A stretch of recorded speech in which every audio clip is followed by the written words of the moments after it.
Piłsudski Institute. I'm very glad that we have this very exciting and important meeting today. We have great guest today. Professor Joshua Zimmerman is with us.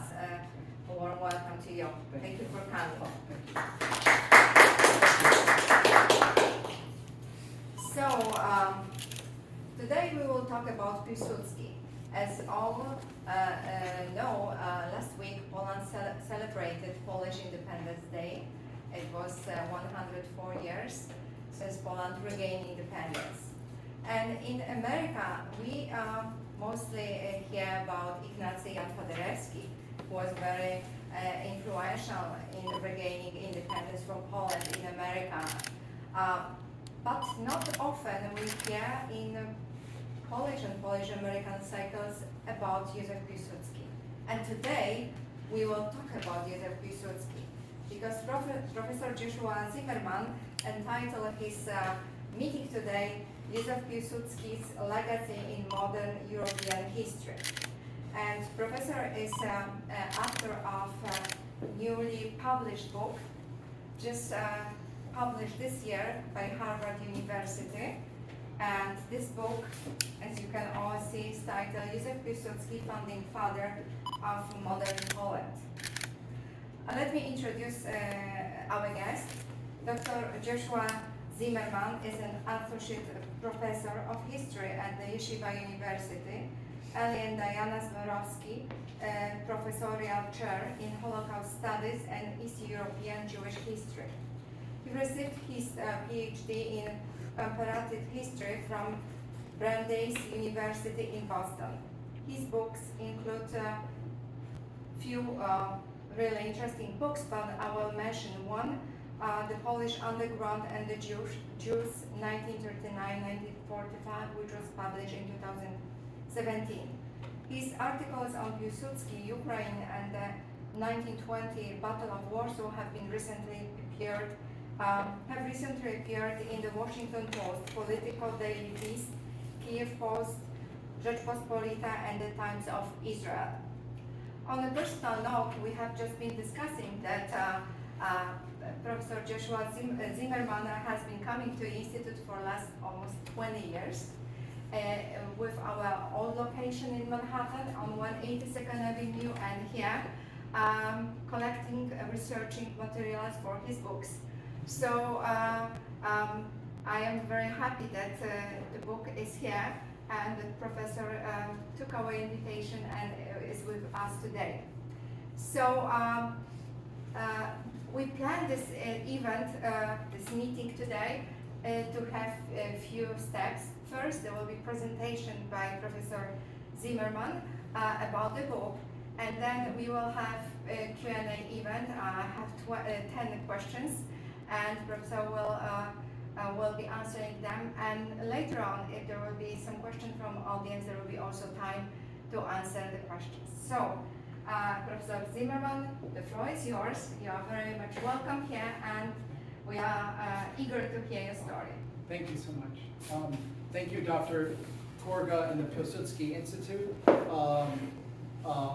As was mentioned, I've been coming here since around 2002, 2003 to do research on my first book, which was on the Polish Socialist Party between 1892 and 1914 and its relations with the Jewish labor Bund. It was called the Poles, Jews, and the Politics of Nationality. And that book was the outcome of a seminar I took in graduate school in which I was asked to do a piece about the Jewish labor Bund, a kind of presentation, and I knew nothing about it. And it's in the course of researching the Jewish labor Bund in the 1890s up to 1905 that I encountered this figure, Józef Pilsudski of the Polish Socialist Party, who was trying to mobilize the Jews of Polish lands to support his cause, and that was a sovereign and free and democratic Poland in the territories of the Polish-Lithuanian Commonwealth. And so he was reaching out to the Jews to explain why only in a reconstituted Poland will Jews actually have the freedom that they're fighting for, but not under Russian rule. And so he had a kind of back and forth with the Jewish rule. So that's how I first encountered. But I wanted to actually begin by maybe just displaying a book that I've had since 1992 that all of you will be familiar with, Wacław Jędrzejewicz's Pilsudski, A Life for Poland. It's very kind of meaningful to me because it was given to me by my mother, who was a bookseller since I was 8 years old. She ran a bookstore all the way, from 1976 all the way up to 2008. She ran an independent bookstore, and she also, before the age of the internet, did use book search services. And so I would request. So I remember requesting this, but I wanted to read for you what she wrote. It says, December 1992, to Josh, whose excitement for this subject spreads to all of us. Love, Mom. So I thought that was very meaningful, because I thought if in 1992 she felt that I had an excitement about this subject, it kind of takes me back to, so 1992 I was in the process of working on this paper. I was discussing, and it's when I first encountered Pilsudski, and I started researching, well, what is there on Pilsudski?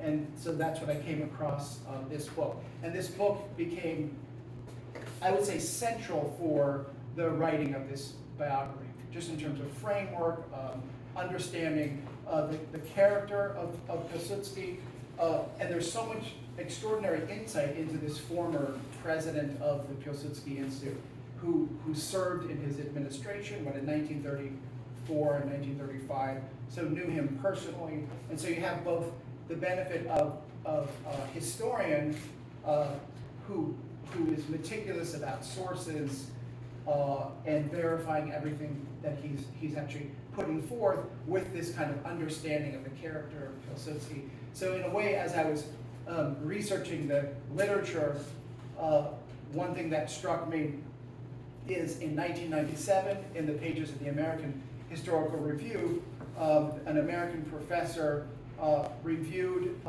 Andrzej Garlicki's biography of Pilsudski, which had been translated and appeared in 1995. It was a highly abridged translation of his 704-page biography. So this is like 300 pages. And I remember that the reviewer made a comment that the only thing we have on Pilsudski are hagiographic works. So he was referring to this as a hagiographic work, and so it's something I don't agree with at all, and I use it as a serious work. Now, of course, it's a popular biography, and I think since unfortunately I never had the benefit of meeting the late Jędrzejewicz, but I think it was meant to serve as an introduction to English language readers, right? Who is this figure? What is his meaning, for Poles? So it doesn't have footnotes or endnotes. It's got interestingly a 2 or 3 page bibliography at the end, which I mined for sources when I was beginning to research this.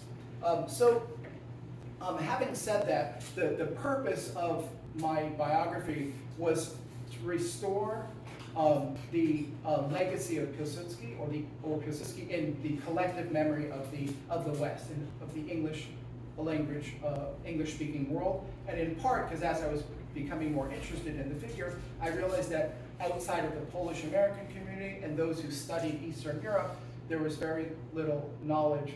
And so, for example, when I was in graduate school at Brandeis, for my oral exams, we had to read this general history of Europe by 2 historians, Palmer and Colton, called A History of the Modern World. And I remember flipping through that. This is in 1997, and there was much on Poland, but I was struck that in a history of the modern world, which is really a history of Europe, Pilsudski didn't appear even once. And I remember kind of noting that in my mind, thinking, well, how can we have a history of modern Europe without such a figure who, when you go back in time, you realize that during his lifetime he was considered not only one of European statesmen, but a standout among European statesmen. hailed and really praised as the savior of Europe from possibly a Russian/Bolshevik incursion. And at the time, the significance placed on him is quite extraordinary. Now, so what I want to do is maybe just talk about 3 or 4 major takeaways that I would say are in this book. And I wanted to start by one of my favorite quotes. So in the introduction, I have a section on the literature on Pilsudski. And so I started studying this, and I realized that I came across a book in 2004, which is just a bibliography of works on Pilsudski, going back to 1915, and it's numbered up to 2014, I believe.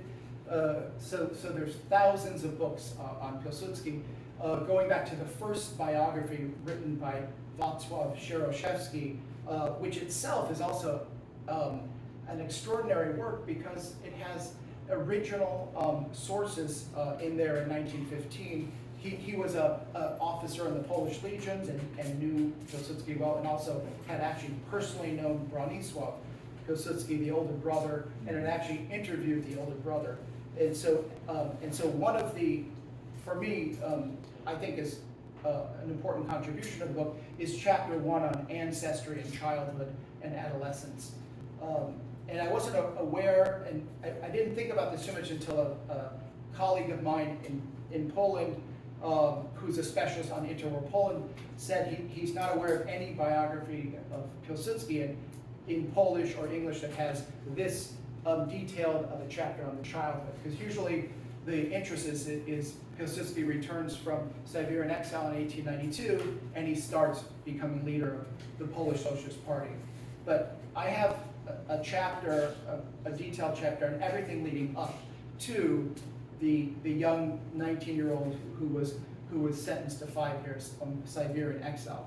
And so one of the takeaways is the importance of his ancestry, the environment in which he grew up, the impact of his parents, especially his mother, and trying to sketch a portrait of his character as a boy and as a young man. And I do this through the windows of sources here as I look at the diary of his older brother, Bronisław Pilsudski, and I want to just emphasize how much I benefited from research at the Pilsudski Institute. So the biography, the original is here. I think now it's been published, but when I was looking at it, I don't think it had been published. But you have, when Pilsudski was 15 and his older brother was 16, his older brother kept this daily diary. And he comments a lot about his extraordinary little brother. And you get, it's a little window into how was Pilsudski seen as a 15-year-old. And it's quite an extraordinary picture that's painted by his brother. Now, it's from the perspective of an older brother who is perhaps envious of his younger brother, who gets a lot of attention, who's very bright. One thing that stood out to me is he's speaking about how wherever he is, he seems to be the center of attention. And one of the entries struck me, which is it was this frustration where it was the end of the school year and the exam results come out, and Bronisław's comment was, "My little brother, I've never seen him study even once, and he gets all A's." How is this possible? He's like, I'm in my room studying, and I'm just barely getting, I'm trying. How is this possible? That this, he said he's kind of characterizing this a little bit of a goof off, or he wants to have fun and so forth. But he's dumbfounded about these extraordinary grades. The other thing about, I would say, in terms of takeaways of the childhood, is that at the end of his life, we have the benefit of a very long series of interviews he did with Artur Szlipiński, a 4-part interview that was later published after Pilsudski's death in the journal Niepodległość, in which Pilsudski sits down in 1931 and reflects on his life. And I think there's a lot of interesting comments in there. One, he emphasizes his admiration and love for Napoleon Bonaparte, and I think that there's a significance of that, because I make an argument that his admiration for Napoleon, which we can trace back to age 12, because we know that's the first time there's a handwritten journal by Pilsudski in which he's actually oddly commenting at age 12 on Napoleon, because there was a Polish translation of a biography of Napoleon. But it's not only that he was a military genius, Napoleon, but that he used the armed forces as a tool to liberate captive peoples. And so one of the quotes I have of Pilsudski right on the eve of the Polish-Soviet War, right before he plans to, with General Petlura, a Ukrainian general, to wrest Kyiv from Russian rule through a joint Polish-Ukrainian invasion, which takes place in April, May 1920. And he makes a comment there that I thought was very significant, and that comment is that he says, he makes the following statement, which is something to the effect of, I can't find it right now, which is, he says, I do not want to conquer lands and peoples who are unfriendly to us, but to liberate captive peoples would be the pride of my life as a statesman and soldier. So I feel like that was very important as a getting into the psychological background to his campaign for an independent Ukraine in 1920, one that made him stand out in Europe because he was the only European statesman after World War I to support and champion the independence of Ukraine, not only in word but in deed, because we're speaking about an estimated between 35 and 45,000 Polish troops will enter what is today Ukrainian lands and liberate Kyiv from the Russians in May 1920, to huge criticism from the Western democracies, who at the time said to Pilsudski that the idea of Ukraine constitutes provocation against Russia. And Pilsudski responded very forcefully that, and I'm quoting him now, without the independence of Ukraine, Poland and Europe will never be secure. And I feel like there's an emotional resonance to today, given what just happened with the dropping of missiles in Poland, and just thinking about that buffer of Ukraine today between Russia and Poland and how significant and central that is. And that's something that Pilsudski argued for, and it fell on deaf ears in the West out of continued fear of this concept of provocation against Russia. And the way that he responded to that, you can almost word for word is what I'm hearing from President Zelensky of Ukraine and the foreign minister, which is that Russia doesn't need provocation. That's the misunderstanding of the West, that unless that they understand only as force, and unless there is a strong frontier, whether you're negotiating with it or not, they will actually attempt land grabs. So the only thing they'll understand is force on those frontiers. Talking, negotiation can only follow the use or threat of force.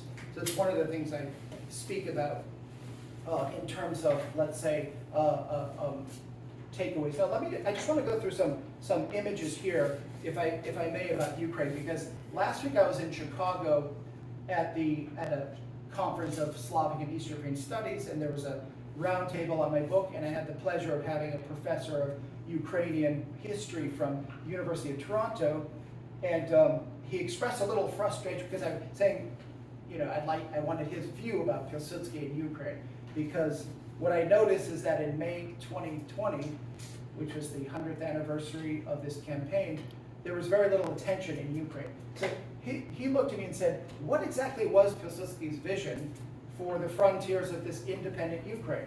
And so I found this map I wanted to show you. This map is the map from the Treaty of Brest-Litovsk of February 1918, when the Central Powers, Germany and Austria, Hungary, before the end of World War I, signed a treaty with what was then declared the Ukrainian Republic, and they drew up this map showing where is Ukraine. Remember, this is when Austria-Hungary still existed, so it had all of East Galicia and Lviv. And so if you see here, it's hard to see from here, but you'll notice that of course, East Galicia is part of Austria-Hungary, so they're not willing to see that. But this is essentially the Ukraine that they're envisioning. And so if someone had asked me, how did Pilsudski envision those frontiers, I would first say that that was to be determined in the future after Russia is pushed back from those Ukrainian lands. But we at least have this as a kind of guide to probably what he conceived of. So let me just go about, so if the first takeaway is the importance of childhood, in which we see a character who, what I didn't mention before, I'm going to just go back to this photograph. What I didn't mention before is what stood out to me in his interview from 1931 is he said, from as long as I can remember, I was suspicious of stereotypes. I always knew that they could only be at best quarter truths or half truths, and to me this was a reflection of this character trait, why he was not vulnerable to stereotypes about one ethnic group or one national group, because he knew any one stereotype was in itself not true or false, and it tells you a little bit about that upbringing in which he was taught specifically by his mother inculcated with patriotism, love of country, and the idea of service through nightly ritual readings of the great bards of Mickiewicz, Zborowski, and Kraszinski, all of whom he was forced to remember, be able to cite verse. And he and his brother in Recollections speak about conspiratorial reading. So I want to just take us through these are common photographs. Many of these come from the Pilsudski Institute and are cited or attributed to it. He commented in 1931 that he said, "I got my intellect from my father and my passion for social justice from my mother." So I always thought of that statement, that it was his mother who in some ways disseminated the love of country and the deep sense of patriotism and the idea of service, and also the hope that one day her son would play a role in the restoration of Poland. The other thing that comes out about the ancestry is he says that even though he had an idyllic childhood in Złów, outside of Vilna, he said there was one tragedy that hovered over the home and the environment, and that was the 1863 uprising. So I try to go into chapter 1 to show the impact of the January insurrection on Pilsudski's family. So it wasn't only his father who was actually part of the uprising, but he had a grandmother who was arrested and charged with having collected and stored arms for the insurgents and hid Polish insurgents. And then several family members, cousins, were sent to Siberia in the aftermath of the uprising and never returned. So I think this idea of tragedy, this idea that there was a profound injustice done to the Polish people, and that he wanted to right the wrongs of that he would dedicate his life, it seems to be pretty powerful. And so we have the character trait, the patriotism that's instilled in him as a child. He and his older brother speak about this as that the verse of Mickiewicz and Zborowski in particular was critical. And I think it's significant that that in 1927 it was Pilsudski's initiative to transfer Zborowski's remains in Paris to the Wawel Castle in Krakow, and in that ceremony, Pilsudski gives one of his most famous speeches about Zborowski and the meaning. He explains why he's laid to rest Zborowski next to the royalty of Polish history. So I think those are important elements of his upbringing. This is a fairly well-known photograph of him, Pilsudski, at age 16 with his brother Bronislaw, age 17, in a secret reading group at the Russian State Gymnasium in Vilna, and in his recollections, he speaks very explicitly about that experience in the gymnasium, the sense of humiliation as a young Polish, as a Polish teenager, in terms of the way that Poland was discussed in that school system, and being barred from speaking Polish on the campus of the school, and also what I tried to document what he was reading in those study groups, and what we know is that there were relatively new publications on the 1863 uprising that were smuggled into Russia that they read. And so they read recollections, pamiętniki of insurgents of the 1863 uprising. They read histories of the 1863 uprising, but then also books on social democracy in France and Germany and England, and studying democratic systems of government. In terms of exile, I emphasize the critical importance of exile, and also just noted here that I include two maps that show, I'm sorry that I don't have them here, but they're in the book, which it shows the actual the geographic course of exile of Pilsudski from his arrest in Vilna in 1887, and showing the 4,100-mile trip from Vilna all the way to a place called Kerens in Siberia, which was in central Siberia along a river, and it was an island within a river, where he was for the first 2 years of exile after a 6-month period in Irkutsk, waiting for the rivers to freeze over so that they could travel on ice. And as some of you may know, in Irkutsk, in the prison, there was a prison riot in which he was assaulted by Russian police, and his 2 front teeth were knocked out. And so this interesting that he's at that 19 years old, the subject of the teeth become part of the story, because later on in 1896, his first trip abroad to London, it turns out that one of his comrades knows a very good oral surgeon who helps him with his problem of what happened. I mean, it's a horrific act of violence, right? But it's something noted when he returns from Siberia, the people who first saw him. Now, why is the period of Siberian exile so important? So from 19 to 24, he is removed from college life, university life. He spends 1 year at the University of Kharkov. He is then arrested, and from 19 to 24, he's banished to Siberian exile.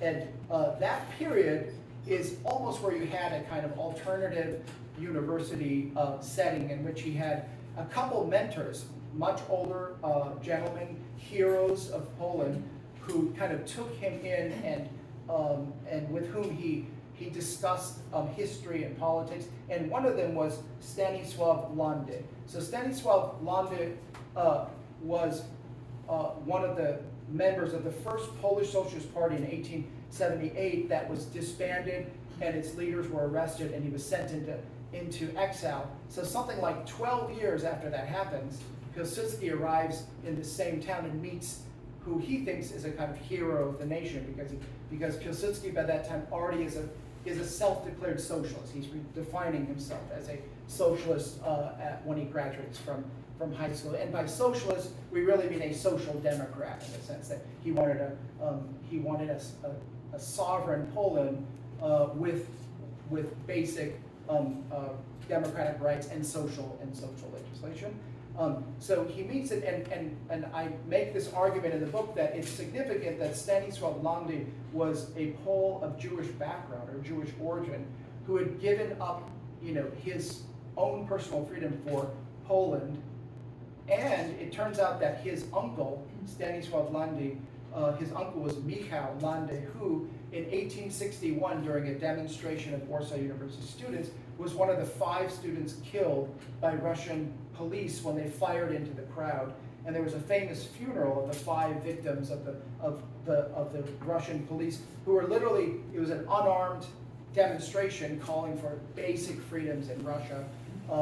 And his uncle became symbolic of this kind of Polish-Jewish brotherhood, but also the idea that I think for Pilsudski, because he's introduced to this story in exile, that Jews could give their lives for Poland, I think impacted him for the rest of his life.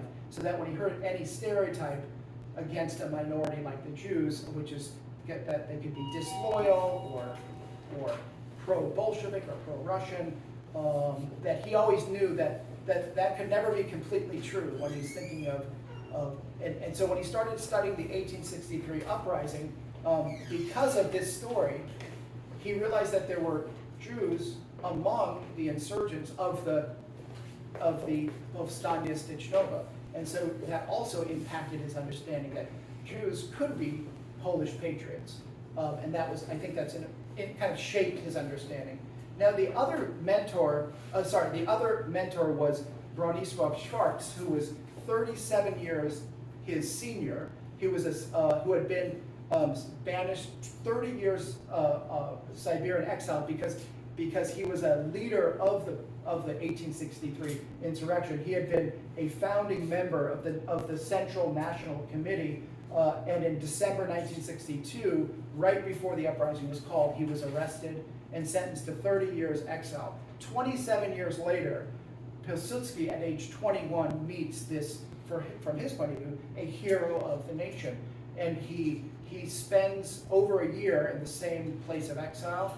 And again, this was not penal colony or hard labor. He was actually free to do whatever he wanted in this small area, and so they could socialize. And so he actually spent time discussing or asking about the 1863 uprising. And the reason we know this is that when Pilsudski gave his famous 10-part lecture series in 1912 in Krakow on the 1863 uprising, this was to anticipate the 50th anniversary of the uprising that was about to happen in 1913.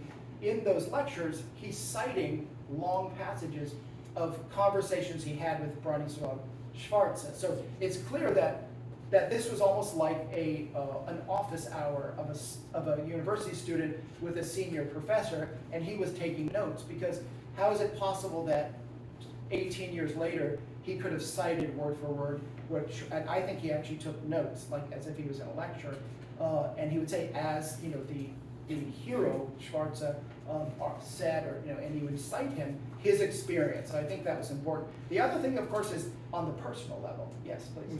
Was Schwarz Jewish? He was not. He was not Jewish. I don't know where the name comes from, but he was not. He was, as I understand, Polish Catholic. The other thing is he meets his first love at age 19, or maybe 20. Maybe he had already turned 20, and that is Leonarda Lewandowska. And why does this become important? I mean, one, of course, in the life of a young man who had just finished his first year of college, and he meets and becomes the boyfriend of this other exile, Leonarda Lewandowska. They only spend 8 to 9 months together because her term is up 9 months after he meets, and then she goes back. But what's critical for us is that they wrote a lot of letters to each other, and she saved every letter she received from Pilsudski, which is something like 130 letters, I believe. And those, and luckily for us, she preserved them and made sure that they were preserved. They were placed in an archive, and then in 1992, Andrzej Garlicki and one other colleague of his published this Pisma Zbiorowe Uzupełnienia, and in that we have all the letters of Pilsudski to. It's unfortunate we don't have the other. He didn't save her letters, which is unfortunate, but we have. And why is that important? What are in those letters? And so one of the things I found, that was, I think, a very telling passage from it, and it's from 1891. It is in, let me see if I can find it. In 1891, I cite one of the letters to Lewandowska, and that is where he says, she asks, how is he doing? And he's now in his 4th year of exile. He's in a state of confusion and frustration. He doesn't know what his future will be when he gets back, and so he's saying, I'm a little bit down. But then he says the following to her, which I thought was important. He says, you asked me about my mental state.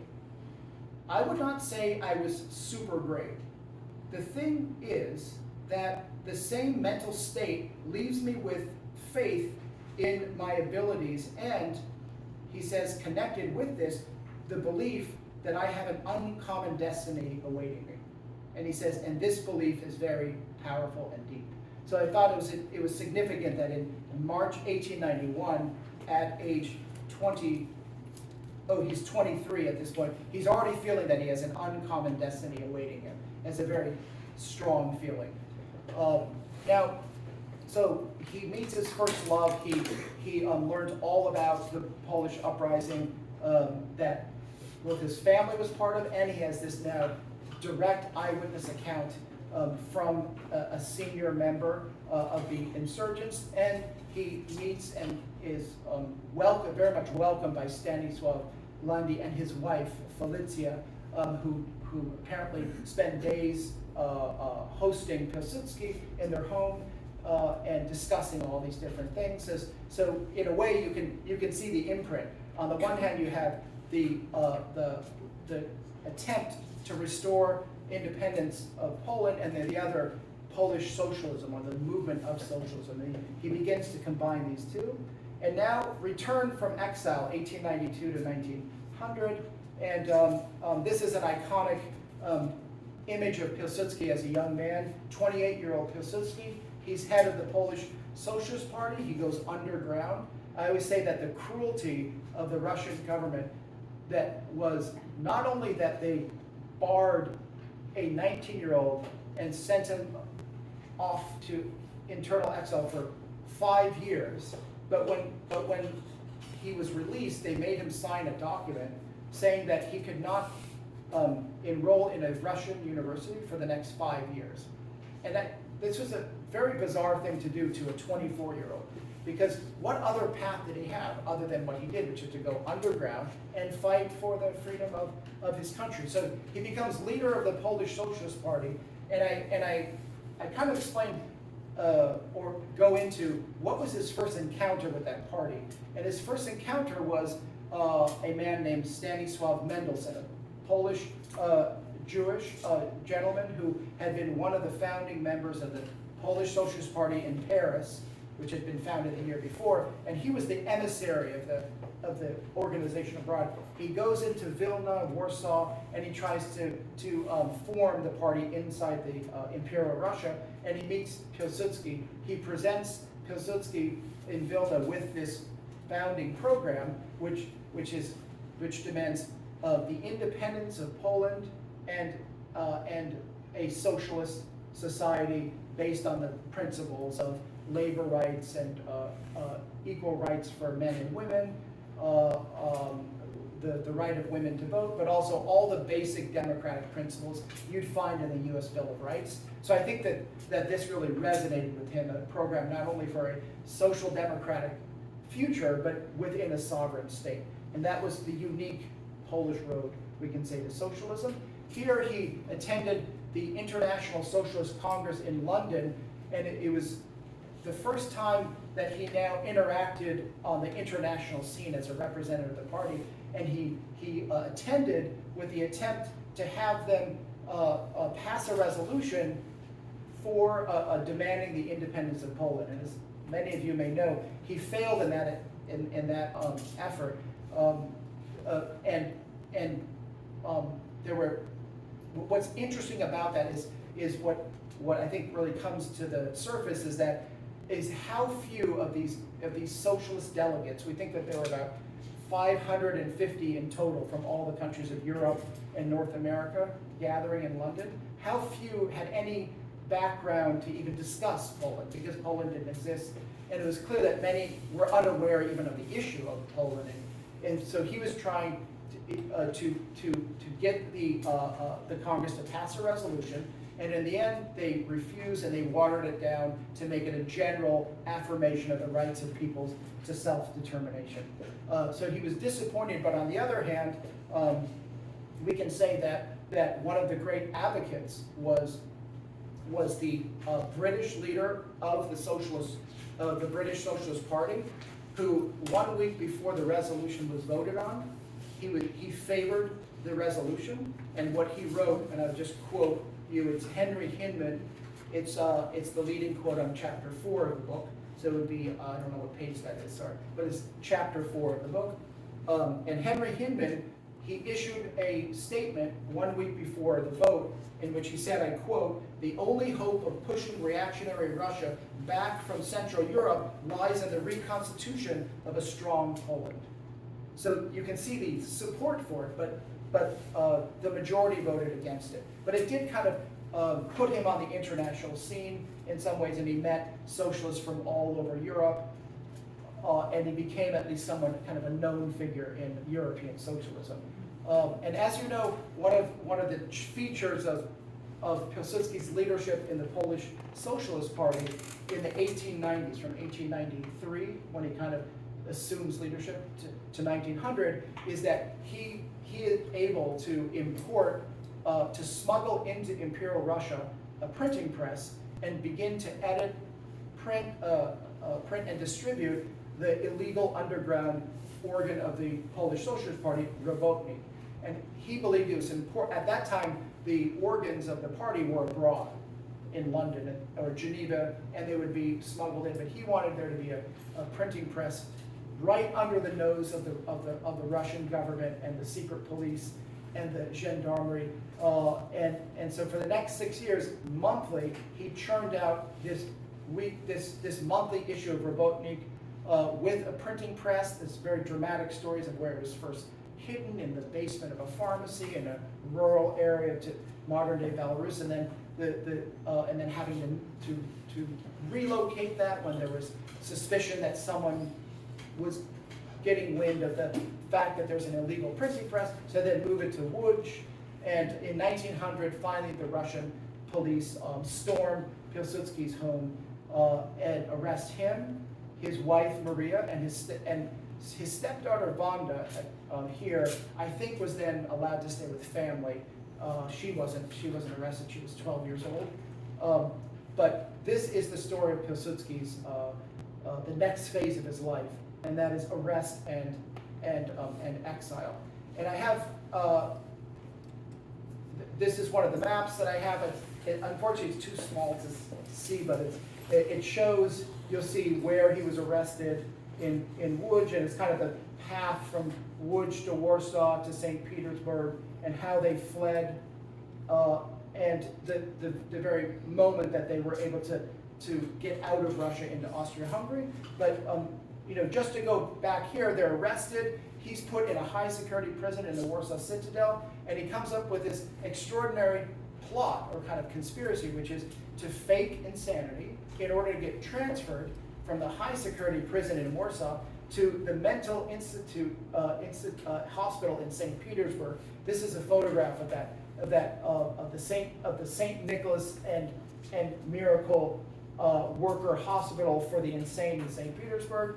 And then, as is shown very dramatically in the recent film Pilsudski, I think it very accurately shows this scene where he's able to, through members of his party, gaining access to the hospital, because one is a recent medical graduate, a psychiatrist, who's able to gain employment at this mental hospital with the intent of organizing the escape of Pilsudski, and they're able in May 1901 to get Pilsudski out somehow of this. It's a hospital for prisoners, but who are mentally insane. And then he flees to Austrian Galicia in 1902. Some of you may be then aware of this kind of next phase in which he, in 1906, meets a young woman named Alexandra Szczerbinska in Warsaw, who happens to be the head of the munitions division of the combat organization of the Polish Socialist Party in 1906. And he becomes estranged from his wife Maria, and there's tragedy in their family because the stepdaughter passes away suddenly at age 19 in 1907. And so that marriage starts dissolving, and he will end up in a second marriage with Alexandra Szczerbinska, who becomes, of course, a critical part because they will marry and have two children together.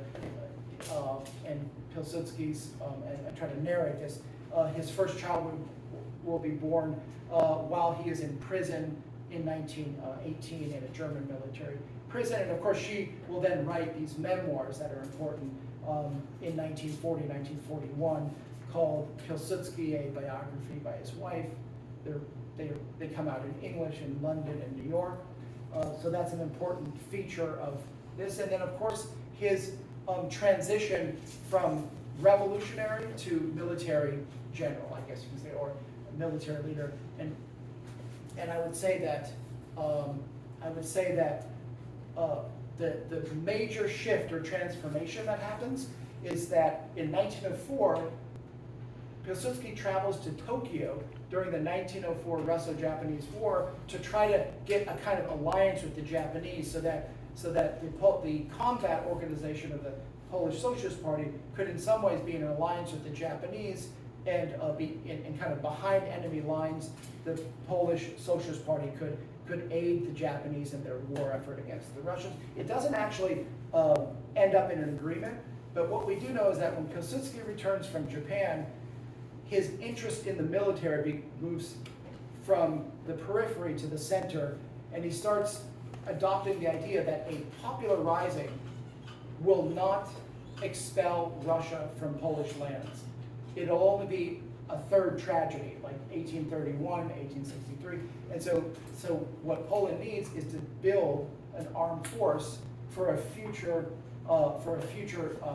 conflict with Russia, and that he also understood on a kind of international basis that probably the only thing that will wrest control from Russia is a conflict between Russia and another partitioning power, Austria-Hungary or Germany, and hence we have the famous Rifleman Association that he is one of the leaders of, and this is an example of an officer training school in Zakopane in August 1913.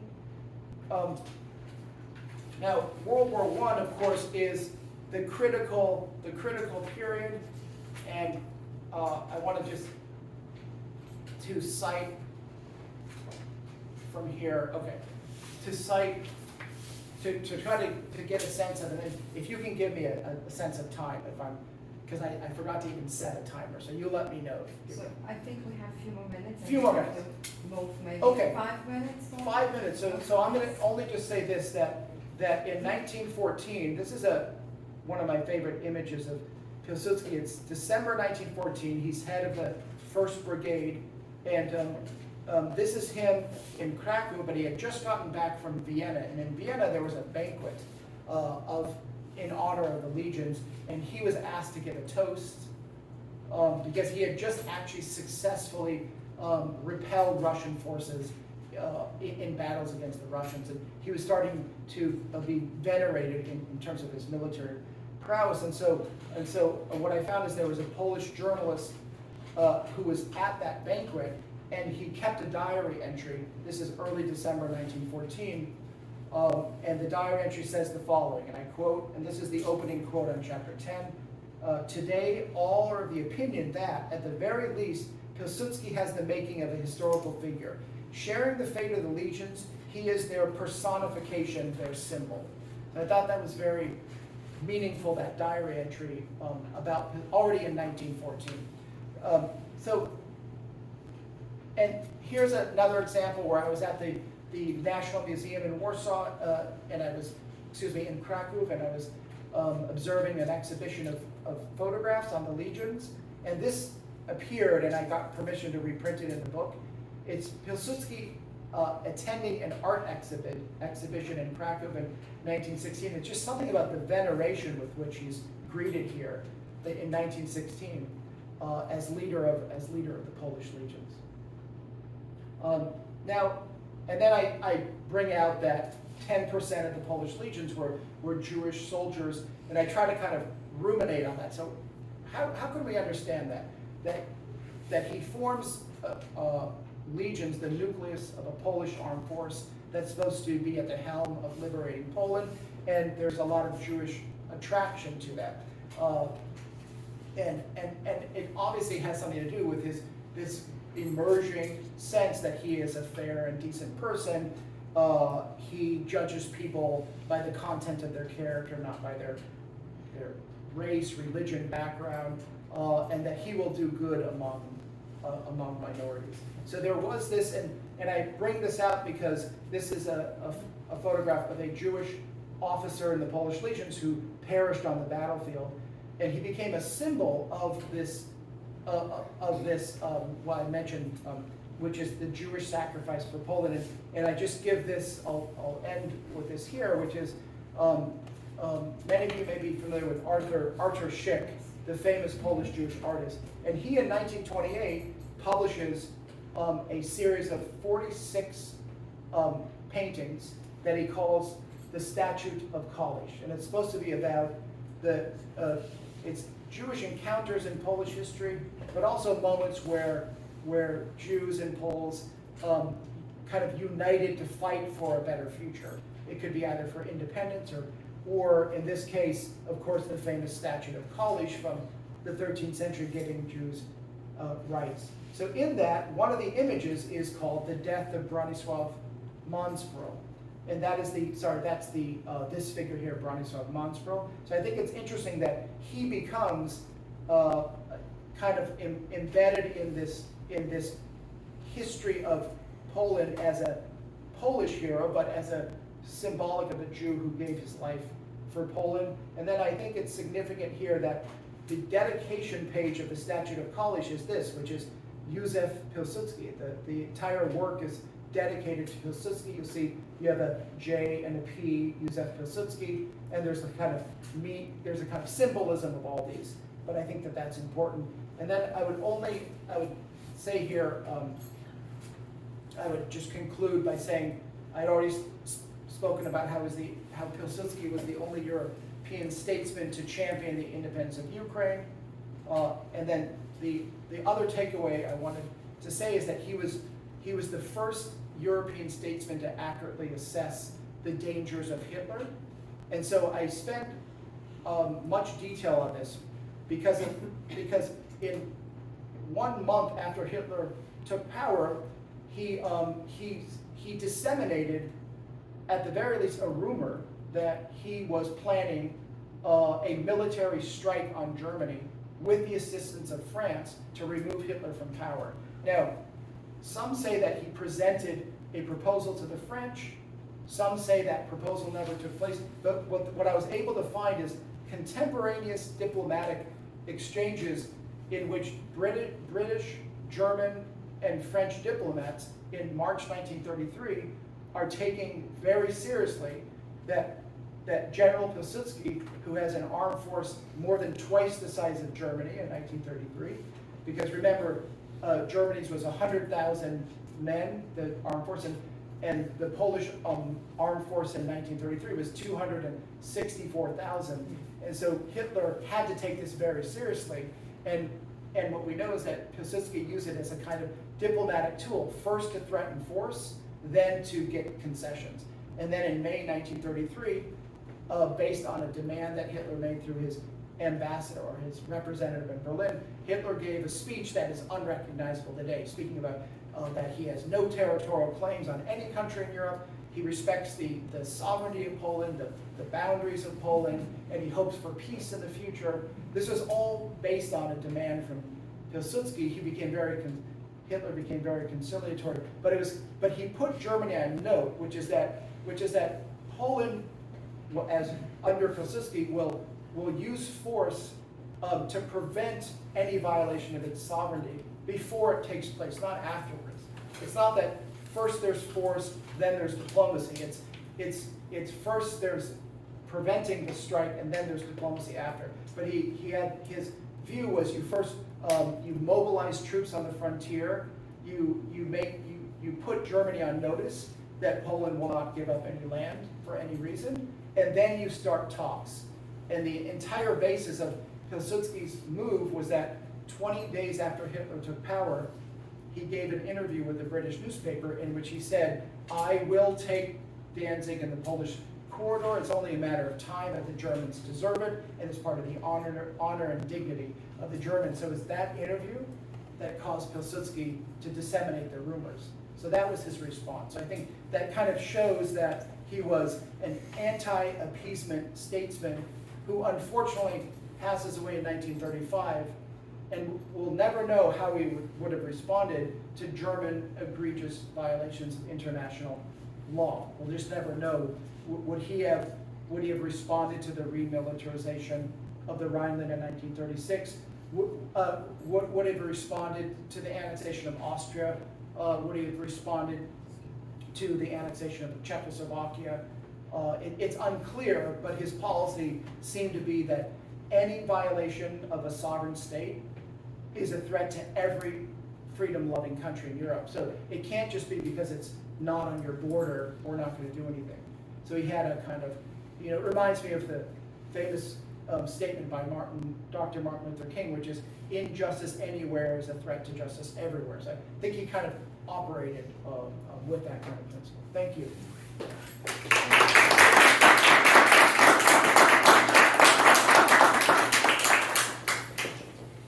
Thank you very much, Professor Zimmerman, and thank you for that many takeaways from the book. I think it's already 10 chapters that you have showed us, and there are so many in the book. I had prepared many questions, but a few of them have been already answered. I'll try to be brief, because I will not try to present all of them, but there is at least few of them which might require your answering, and then we will give floor to the audience. So we already know why you're getting interested in Józef Piłsudski life, so we will skip that question. But the second one is very important for all of us. Today, Józef Piłsudski is almost unknown in the American public. While he was in power, he was recognized in Europe. Why he is forgotten in America? Do you think that you can answer this question, and maybe the book can bring more light to Piłsudski? I think it's an excellent kind of question to think about, and I considered this for a while because it was posed to me by Radio Poland in that interview I did with him, and that is that whereas Kosciuszko and Puławski were actually American generals who played a central role in the foundation of the American state and republic, and there's Kosciuszko bridges in New York, and the name is so well known. In contrast, Pilsudski didn't, first of all, never actually formally visited the United States. We know that he spent 10 days of his life in February 1904 on his way to Japan. He had to go through across the Atlantic to New York. We actually even know what hotel he stayed in, but he spent 2 or 3 days and then boarded a train from New York to San Francisco. And then from there, entered a vessel that took him to Tokyo. But so he had 10 days in the United States, in which he didn't speak English, he didn't meet with American leaders, and he never returned. And so as a head of state, given that he didn't speak English, he didn't actually ever visit the United States even once. He's not really noted that much in American history. One thing I found is that, because I really use a lot the press as a source, because I'm always interested in what was in the minds at the moment, right? So what I found that the first appearance of Józef Pilsudski in the American press is 3 days after he's arrested by the Germans in July 1917 and put in prison. And I cite, there's some very profound quotes of the paper, but it's the West is just becoming acquainted with a figure they seem to have no knowledge of. And partly it's because, remember, he's embedded during World War I among the Central Powers in Austria and Galicia. He's fighting for the Central Powers, which eventually are at war with the United States, France, and Britain. And so I think that because he didn't visit the United States, that's why the people that are known are Ignacy Paderewski, who I think gave 34 major concert performances in New York, and spoke beautiful English and lived in the United States, and then Kosciuszko. I think that's probably why, but I do have to say that Pilsudski's vision of a belt of sovereign independent states lying in between Germany and Russia and supported by the Western democracies in international security arrangements, that vision collapsed in 1939, and the whole of Eastern Europe comes under Soviet rule. So his whole kind of vision, because it collapsed, and for the next 50 years, the East Bloc countries are really under Russian rule. There's a kind of waning interest in Poland because it's not playing a major role in international affairs. But I feel like that there may be, and I'm hoping this book could play a small role, at least in reviving interest in Pilsudski, because I cite, while he's leader of Poland, diplomatic cables and also memoirs of diplomats, and then also contemporaneous statements in the press referring to Pilsudski as one of the great statesmen of our time. And so if we're seeing that upon his death in 1935, the New York Times, the Times of London, French newspapers are venerating him as a kind of great statesman. And then we also, I think probably you're all aware of this, that this famous British diplomat who was part of the British inter-allied mission in Warsaw in 1920, kind of advising the Polish army during the Polish-Soviet War. He ended up writing, his name is Lord Davern, on a book in 1930 called isn't it the 18th Decisive Battle of World Civilization? Yes. Yeah. And this book it's extraordinary to go through that, because at first I didn't realize it actually includes his diaries from 1920, besides his views in 1930. But he's kind of celebrating the 10th anniversary. But what he says is that one man saved the West from a Bolshevik onslaught, and that it was one of the great battles of world civilization. The only other thing I'll say is I found an obscure American book by a military historian. It's called The 25 Military Geniuses in World History, going back to the beginnings of time, the ancient period, and Pilsudski is number 23 on that list. It has a whole section on the Battle of Warsaw, saying that this was an ingenious battle plan, and that it places him above other military leaders. But again, that's kind of an obscure book, but I'm hoping that his legacy will be revived. Thank you very much. And one more question. You spent so many years discovering Pilsudski's life. What is, in your opinion, the best accomplishment of Pilsudski in the whole of his life? That's a great question. I should have pondered that more before, but what is his greatest accomplishment, right? Yes. So I would probably go back to, if I can quote a historian named Joseph Rothschild. He wrote the book in English called Pilsudski's Coup d'etat, and he makes this statement, which I think tells us, it's kind of the basic summary of the legacy of Pilsudski. If I can just quote him, he says this. He goes, this is a quotation from the book from 1966 called Pilsudski's Coup d'etat by this Columbia University professor. He says, quote, "It must be acknowledged that Pilsudski merits primary credit for the fact that today the notion of a Europe without a Polish state is no longer conceivable," unquote. So I feel like that's really gets at the heart of what is the critical importance of Pilsudski. Wouldn't you say that the 1920 war was his victory in that? War? Oh, absolutely, absolutely. And what did I? Well, I don't know if I can comment on that, or was there another question? Yes, we will get to the question from the audience just in 1 second. Yeah. So I have one more question Sure. about Piłsudski in Jewish collective memory. You mentioned Szyk, so I want to show you Szyk, Arthur Szyk. This is Szyk did it. This is for the sculpture of Piłsudski.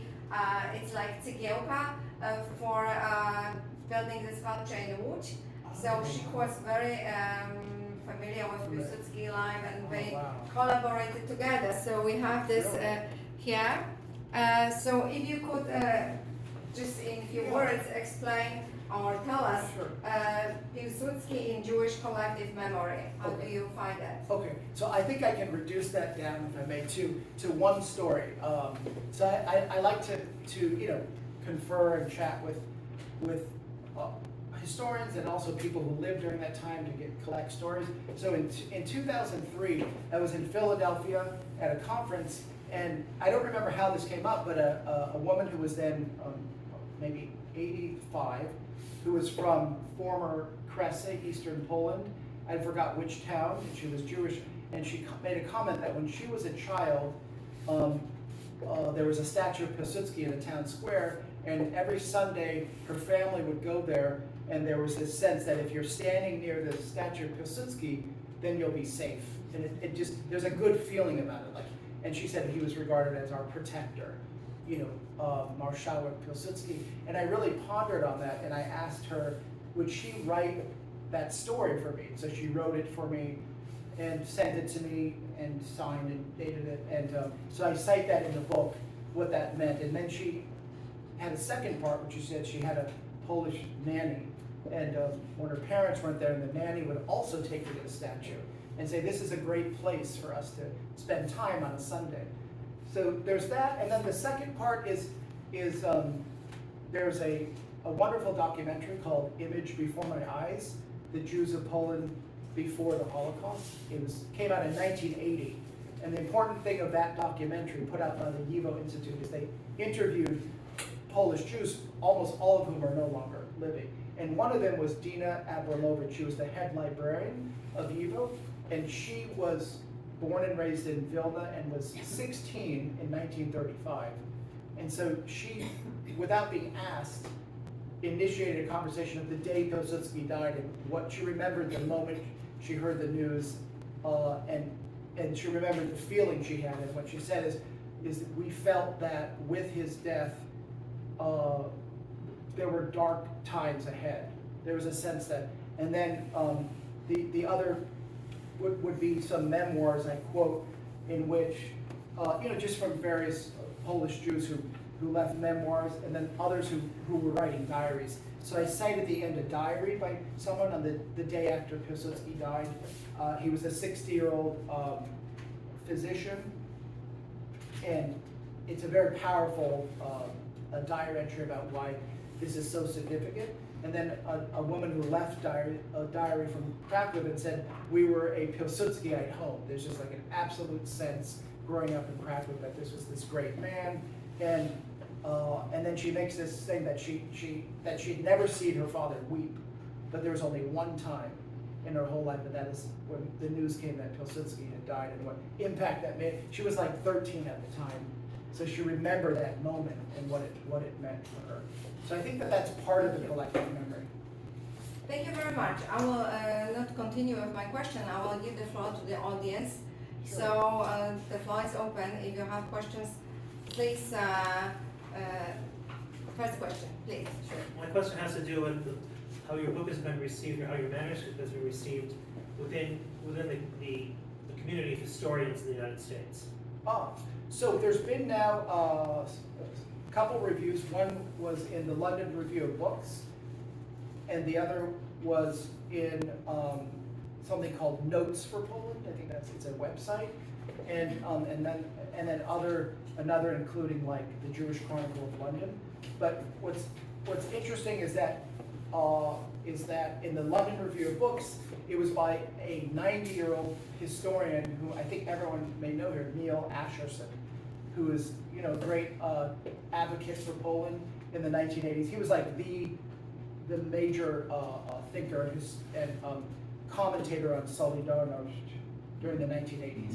And he wrote the book in 1987, The Struggles for Poland, which then became that amazing 10-part documentary the following year called The Struggles for Poland.